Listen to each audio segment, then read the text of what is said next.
Hi, everybody. It's Dr. Eric Balcavage, and we're back for another episode of the Thyroid Answers podcast. I'm with my partner and co-host, Dr. Erica Riggleman. Hi, Dr. Riggleman. Hello.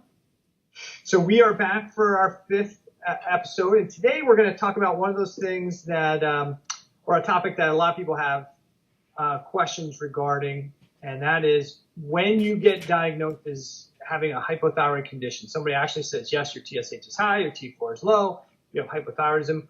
What can you do or what should you do to start to improve your health?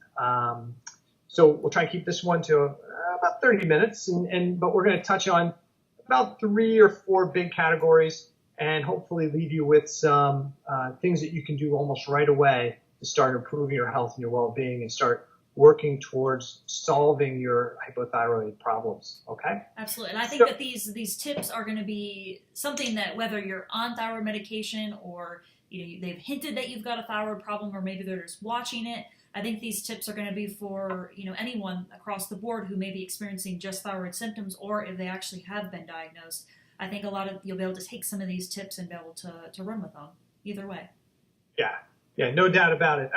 This question actually came from one of my patients, one of my new inquiries through my Thyroid Problems Doctor website. And it was a question that somebody that had asked me is, I just got diagnosed, what should I do? So these are the things that we would tell them. Yeah. So number one, I'm going to say one of the number one things you can do if you get diagnosed with hypothyroidism, more than likely you've been to you're at your medical doctor's and you're getting diagnosed, or you're at an endocrinologist's office and you're getting diagnosed. The number one thing to do is look for a functional medicine practitioner to help you. And the big piece of that is that in traditional medicine or allopathic medicine, it doesn't matter if you're going to a GP or an endocrinologist, the focus is on TSH and T4 and normalizing those values. And they're going to put you on thyroid medication and not be concerned about what causes hypothyroidism, and what are the things that led you to develop it. They're really just concerned about if you have it, and can we get your TSH and T4 values back to normal. And if they get that done, they're going to say, hey, life is good, you're fine, everything else is another condition. When in reality, we know that just isn't the case. There's a large percentage of people who do not develop euthyroidism or normal thyroid hormone physiology by just being put on T4. Yeah, absolutely. And it's for patients to understand is that you may get put on thyroid hormone and you may feel good. Your symptoms may dissipate right away, but that doesn't mean that it's really fixing the underlying problem. You may feel good for a period of time, whether that's months, years, but down the road, if you don't address the underlying problem, something else is always going to surface. So whether you feel good already on it, it's always good to kind of get evaluated and figure out, well, what happened in the first place? Where was the breakdown in the chemistry that started the whole thing to begin with? Right. 90% or more of the cases of hypothyroidism are caused by an autoimmune attack. And even that's not good enough. We need to figure out what was triggering the autoimmunity. Because if you don't address the autoimmune condition, then within probably 3 to 5 years of your hypothyroid diagnosis, you're probably going to develop a second or third autoimmune condition. So we need to address that. The second thing I think is really important underneath that, why to see a functional medicine practitioner, is just the comprehensiveness of lab work. Medical doctors typically only run TSH and T4. They just don't provide enough information about overall thyroid physiology. In a functional medicine practice, I would say the vast majority, if not all functional medicine practitioners, when they run a thyroid panel, are going to run a full thyroid panel, TSH, T4, T3, free T4, free T3, reverse T3, FBI, thyroid antibodies. They're going to run all of those things. And along with that, most functional medicine practitioners are going to run a comprehensive metabolic panel to look for clues as to why they have a hypothyroid condition. Is it inflammation? Is it blood sugar dysregulation? Is there markers in their blood chemistry that give some clues like anemia that may indicate why they have it? So I think that is probably another really important reason for somebody to reach out to find a functional medicine practitioner like myself or you Mm-hmm. or somebody else that they can find through numerous sites to help them. Absolutely. I can 100% agree. All right. So that's number one. Number one thing to do as soon as you find out as soon as you are diagnosed with a hypothyroid condition, look for a functional medicine practitioner who specializes in helping people with thyroid conditions. Number two, what would you say, Dr. Erica? What's a number two reason? I think the easiest thing for people to change in their life is what they eat. And often the foods that you consume are extremely toxic to your metabolic system, your endocrine system, even your thyroid itself. So I would say getting off gluten is going to be huge, but it goes beyond just a gluten-free diet. You also need to eliminate dairy and soy and reduce the sugar. You want to go more on the anti-inflammatory. There's lots of different names out there: anti-inflammatory diet, paleo, ketogenic type of diet. But you want to be getting off those major foods that create a lot of inflammation in the body and create destruction down the road that just aren't healthy for you anyways. Yeah, and I'm going to argue the point that the patient would argue. It's not easy to change your diet. And I agree. For a lot of people, it is not easy. I know you know that. Yeah. I know that. We talk to a lot of patients who just say, I can't change. I have to eat pasta. I'm Italian. I got to eat it. But while it's not the easiest thing, it is one of the, it's not easy maybe to do from an emotional standpoint, but it is a simple thing to do. It's the difference between buying one type of food versus another type of food. It's the difference between eating whole food versus processed food. And so it really isn't a hard concept to do as a manual process. From an emotional standpoint, it can be tough for a lot of people to transition to a healthier diet if they've been used to eating a lot of processed packaged foods for the last 5, 10, 15, 20 years or more. Yeah, especially if you have that glutamorphine component where gluten actually is looked at like morphine in your body. When you try to get off of it, you're going to go through withdrawals. And I mean, even sugar does the same thing. I mean, it isn't easy changing the diet, but once you get over that hill of, clarity, you're going to feel so much better. And you're going to have less reactivity, especially if you're autoimmune. Gluten and dairy both have molecular mimicry to the thyroid and look very similar to it. So every single time you consume it, you may be creating more autoimmune reactions against your thyroid by just consuming it. So if we had to have somebody look at a plate, right, and they're looking at their meal plate, because some people may not be familiar with what autoimmune diet means, even though we can Google those things: autoimmune diet, paleo diet, ketogenic diet. Essentially, the easiest thing the simplest way to look at this is to transition from what you're eating to a plate that kind of looks like if you drew a line down the middle of your plate, half of the plate vegetables, right? Raw, lightly steamed, cooked, but vegetables, green leafy vegetables as a primary source, about half your plate. You really want to shoot for, I tell my patients, about 10 servings of vegetables a day. And most people freak out like, what? That's a lot. I'm like, it's really not that hard to get that much. A salad in general could be 3 to 5 servings of vegetables depending on what you put in it. Yep. So just a nice sized salad is probably 2 servings of just greens at a minimum, and then all the vegetables you put on top of there could add another serving, 2 or 3. So half the plate vegetables. The other half of the plate I like to divide into halves, and one half of that should be a protein, some form of protein: lean meat, fish, chicken, veggies, stone fruit, nuts. If you can afford wild-caught fish or organically raised grass-fed, definitely grass-fed if you can. Get it. But if you can't, do the best you can with what you can afford. And if you're not sure from a vegetable, fruit standpoint or real food standpoint, they can always go to the www.environmentalworkersgroup.org, EWG.org, and they have the clean 15 and the dirty dozen, so you know what foods are better bought organic and which ones you can kind of get away without buying organic. market. Absolutely. And that's a great website. Not to mention for food-wise, there's also a beauty product section on there where you can actually look up all your beauty products and see whether your face wash or your makeups or your lipsticks or anything of that, how carcinogen they are. They actually give them an A to F rating to see how toxic they really are in your body. So that's a great website. And they do that with household cleaning products as well. So yeah, I think, and then that last quarter of the of that plate, that last quarter could mostly be whole food fats, things like eggs and olives and olive oil and nuts and nut butters and avocados and just healthy forms of fats. And then if you could draw a little sliver in there, then we could put our berries and some not processed carbohydrates, but more of the lower fiber fruit type things. But you can keep that a little bit smaller.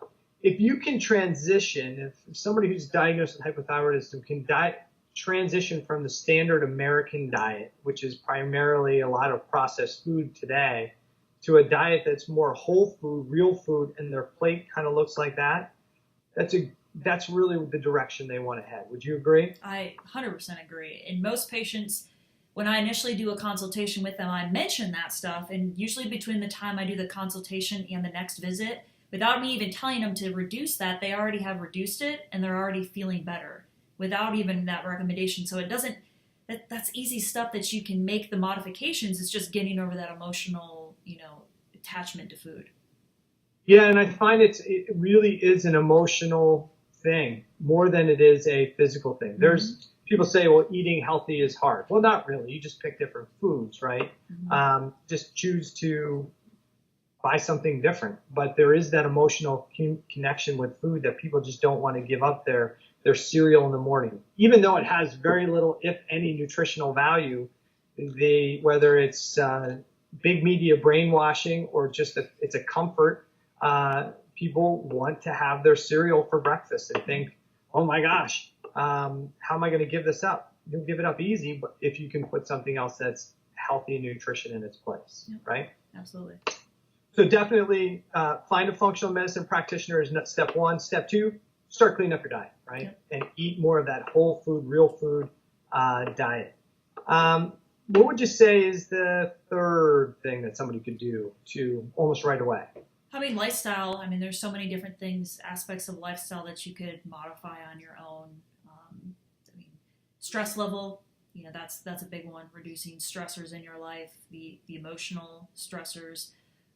The other one is going to be toxic stressors. So a lot of thyroid patients are female, and women like to use beauty products and makeups and nail polish, and they all have a lot of chemicals that can harm the thyroid or block thyroid receptors.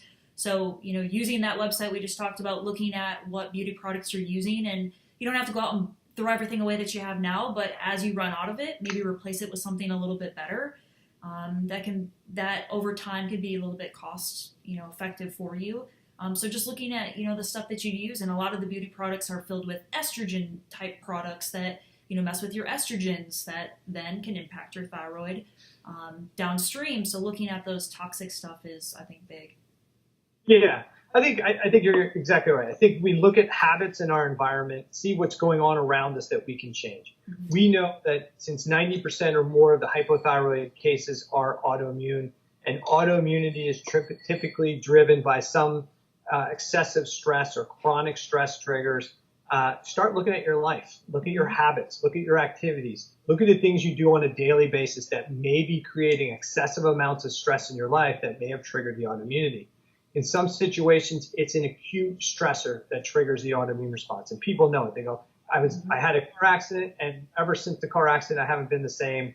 I had my second child, and ever since I had my second child, I've had hypothyroid symptoms. I got a divorce about 6 months ago, and now all of a sudden I'm having all these hypothyroid symptoms. A lot of times there's this one major acute stressor that people can link. That's when my health changed. And whether it's that all by itself, or they had a series of chronic underlying stresses, and that major stress was just the tip that would push the button to push them over the edge. But it's usually some form of chronic life stressor. So like you said, environmental stressors, what's going on in your environment? Are you in a toxic environment? Did you move into a new house with mold or moisture problems? Did you have a recent flood or leak that could be a trigger for it? Do you have some type of emotional stressors that you're constantly around, whether it's your spouse or your finances or your kids that are just putting you over the edge? What are your habits? I mean, do you stay up late all night and get very little sleep and do that on a regular basis because you're on Facebook or watching TV or movies, or just staying up late to do a lot of work? Lack of sleep, whether acute or chronic, could be a major trigger to immune and autoimmune issues and hypothyroid conditions. Are you an exerciser? Are you exercising excessively, too much, overdoing it, and not allowing for rest and recovery? That can do it. Are they eating, like we talked about, just a ton of terrible food, and that's doing it? So look at the things in your life that are potentially causing the issue. And I tell my patients, and I'm sure you do the same, because they may not notice or think they have any bad habits, right? I usually say, give me 3 days in your life. Tell me just 3 days in a row, write out what time you get up, what you ate, what your routine was throughout the day, from start to the end of the day, and write that out for 3 days in a row. And most people think it's everything's the same every day. Good. Put the stuff down. But what they typically see as they write down is, man, I don't have a lot of things I'm doing here for me to improve my health. Most of the things I'm doing in here aren't good for myself. I didn't realize I have 4 or 5 cups of coffee a day. I didn't realize I really only had 4 or 5 hours of quality sleep. I didn't realize how much my spouse or my work or my job annoys me and gets me irritated. I didn't realize that until I actually wrote all those things down. And those are, once you see them and they become a reality that you're aware of, then you can start to address them. You can change your sleeping habits, and you can change your dietary patterns. You can start to look at your spouse or your significant other and figure out why they're annoying you so much. Maybe it's what you're doing, not what they're doing, or maybe a combination of both. So I think definitely looking at your daily habits, your daily routines, and the stressors in your life. Those are the things that whether you seek a functional medicine practitioner or not, those are ultimately the things that are contributing to their hypothyroidism, their autoimmune condition, and those are the things that are going to have to be addressed.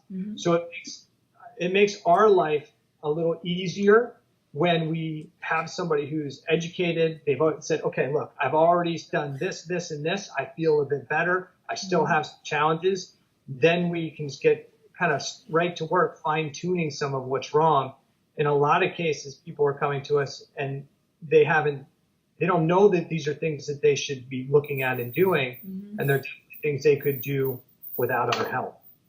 Absolutely. And if they've already made those necessary changes, once they come in, we can get right down to work with, let's look at gut function. Let's see how well you're digesting your food. Let's look at liver detoxification. Let's test for pathogens if we have any of that going on in the body, and then supporting methylation, genetic stuff if we have to, and get right to work to that, as opposed to just starting at the basics, which takes a while for some patients to get them just through the basics. Right. And we have to do the basics before we start jumping to genetics and things like that, right? We want to work with basic concepts. So if you can start to work on these things before you reach out to Dr. Eric or myself or another functional medicine practitioner, those first couple of weeks of our care, we can actually get started right away with doing some of the work. What would you say to somebody about how to really go about this, though? Should they jump in and eliminate everything, or try and cut everything out that maybe they're doing wrong, or should they do it more in a stepwise, one at a time fashion? What's your recommendations there? Definitely one at a time. I mean, you want to make a list of the ones that are going to be from the easiest things to give up, maybe down to the hardest, and just start with some of the easy ones. And you can probably do a couple of those at a time, but then when you get down to some of the harder ones, you want to make sure that you take time to do that and you don't rush in it. Because if you jump in and you eliminate everything, you're going to be miserable. You're going to be unhappy. and you're going to give up after 2 or 3 days. I mean, I see it all the time. I mean, you see it this time of year, the New Year's, when everybody wants to lose weight. They go on an 800-calorie diet. They're only eating vegetables, and they're exercising, 24/7, and they give up quickly. I mean, you want to baby steps within your tolerance. If you feel good, move on to the next one. Right. Yeah, just one step at a time. Get confidence in the one thing that you're changing, and if you're going to give up a habit, especially a bad one, you have to really fill that bad habit with a better habit, right? Mm-hmm. I agree. Just to say, well, I'm a smoker, I'm not going to smoke is a great thing, but most people fail there because they don't have anything to take that place. Mm-hmm. Stressed out, they usually reach for a cigarette. So if you don't put another something else in the place of the cigarette when there's a stressful event, you're going to revert back to the cigarette in a short period of time. So when you're stressed, have some other outlet, whether it's meditation, you go for a walk, you go work out, you go socialize with somebody else, find something else that you can replace the bad habit or the habit you're trying to get rid of with a good habit. Yeah, absolutely. Right? So I think we got that covered. Yeah. Any final parting thoughts for today's podcast?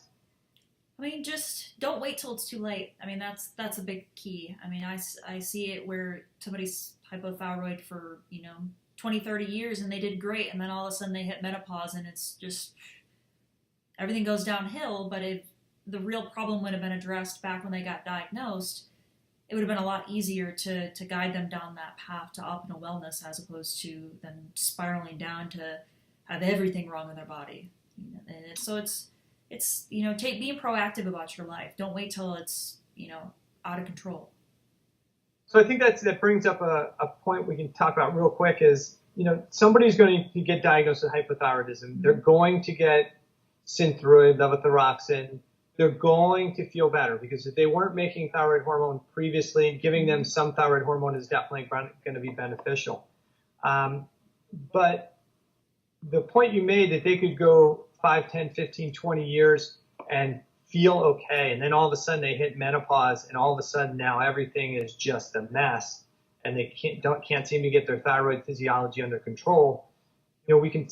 Somebody might say, well, the medications work for 20 years. Why did they work, and why all of a sudden have they not worked?